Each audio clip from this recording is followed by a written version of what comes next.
జీవితంలో ఎప్పుడు మధ్యతరగతి మానవులు అదృష్టవంతులని నన్ను అడిగితే మన దేశంలో మధ్యతరగతి వాళ్లే ఎక్కువ. మనమంతా మధ్యతరగతి వాళ్ళవే. మరీ కోటీశ్వరులం కాదు, మరీ పేదవాళ్ళము కాదు, మధ్యతరగతి వాళ్ళం, అంతే కదా. మనం అదృష్టవంతులం. ఎందుకో తెలుసా? మనం మరీ కిందకి లేము, మరీ పైకి లేము, మధ్యస్థంగా ఉన్నాం.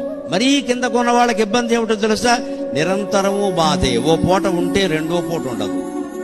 ఓ పిల్లకి పెళ్లి చేస్తే రెండో పిల్లకి కష్టం. ఓ పిల్లాడిని చదివిస్తే రెండో పిల్లాడు చదవడానికి డబ్బులు లేవు. అలాగని చదువు మానిపిస్తే వాడు వీడు గొడవ పడతారు. నాన్నకు నువ్వంటే ప్రేమ, నిన్ను చదివించాడు, రిక్షా తొక్కి మరీ చదివించాడు, నన్ను చదివించలేదంటాడు. ఎంతమందిని చదివిస్తారండి? రకరకాలు పేదవాళ్ల బాధలు. పెద్దవాళ్ల బాధలు మరీ వేరుగా ఉంటాయండి. అక్కడ 100 కోట్ల రూపాయలు పోగుపడిపోతాయి. కొడుకులిద్దరికీ పడవు, కూతుళ్ళిద్దరికీ పడదు, భార్యాభర్తకి పడదు. పెళ్లి చేస్తే కొడుక్కి కోడలకి పడదు. అంతా పడకపోవడమే ఎక్కువ. అస్తమానం మేడ నుంచి